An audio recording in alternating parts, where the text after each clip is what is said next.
I'm Seliina McConville, and I grew up around Toronto. Like I grew up in Brampton, and so obviously I was like super in the Toronto-Estonian community, which was lovely growing up. My parents kind of put me in everything that they could.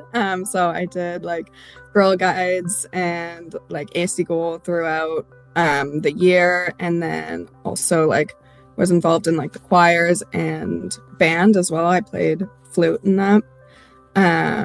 So I was always going through to Toronto.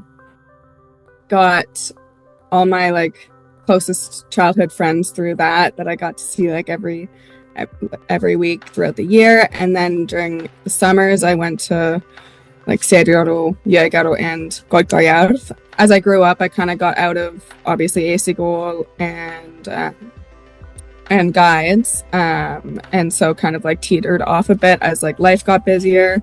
I worked at Eesti Elu for 2 or 3 summers. I don't know, time is weird, but I did lifeguarding for them, and that was so fun because it was just like, you know, like hanging out with all your best friends for a month. You know, those friendships and everything still stay, which is good. I moved to Newfoundland, and that was about a year ago, but so not too long. I started working at this company, GHD, in 2021. From first year, I wanted to work at GHD. And then when I graduated, I had no like experience because I worked at camps throughout the summertime. So I had like nothing, but I just kept like pushing to get into GHD. Like I would grasp at any connection that I have, like a friend of a friend of a friend. I'd be like, can we have a meeting? And like, can you send my like resume along? And like basically just like used anything I could get to get into GHD. And then I got in, which was like great. It was like 8 months after I graduated or something. And there's been pros and cons. Like I haven't loved it every second of the time. Like I started during COVID, so it was fully remote. So I just felt so detached from my work, and I'm just not fulfilled. But now doing things and stuff, like it's way better. Like I'm super happy with how it arrives. So yeah. But before that, I went to school in Guelph for environmental engineering, and started working in the field, in that type of field, specifically with like soil and groundwater remediation. So like big pictures like oil spills, cleanups and stuff, and like small pictures like gas station upgrades. So that's kind of fun. I get to do like a bunch of like really widespread projects. And 2 years after I started my job, I decided to transfer with the same company out here because I've always wanted to like try living somewhere new. I've been able to travel around with work a lot, doing various things around the island, which is cool because I go to places that I would never have gone to without work.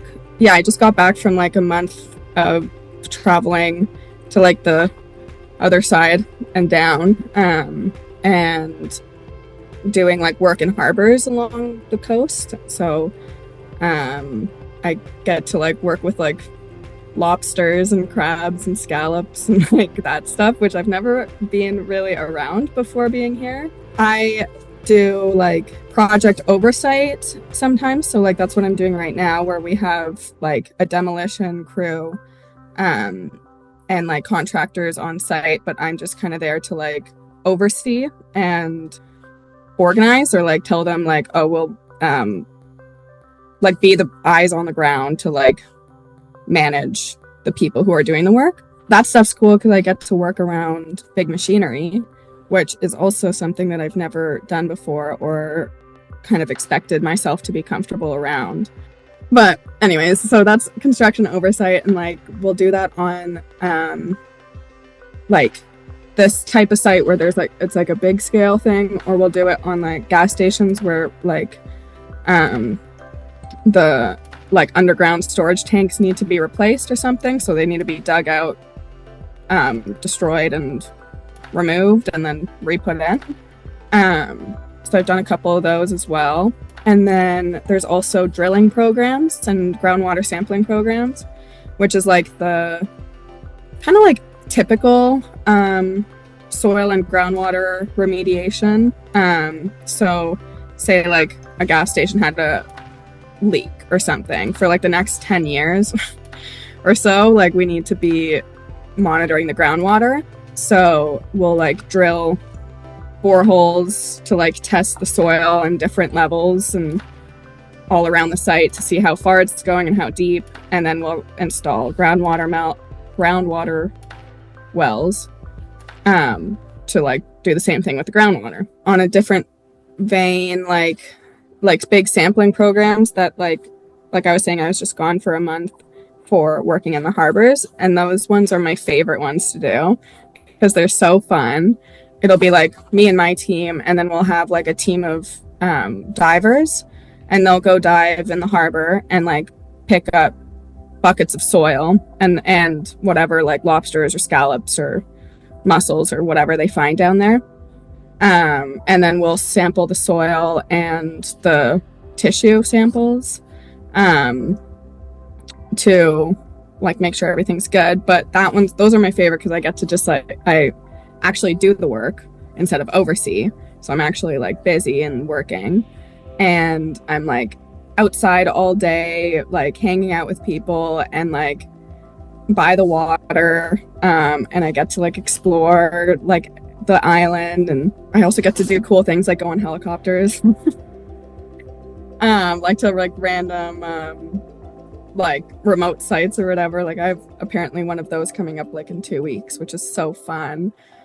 I like to take everything like head on and stuff and not let anything really bother me. I think the main thing though is like being a young woman in this field.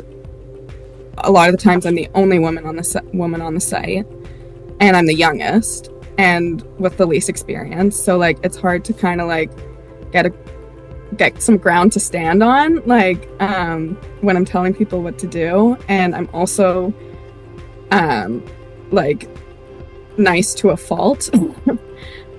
So it's hard to like, you know, be a people pleaser in this role, I think, because I can't be.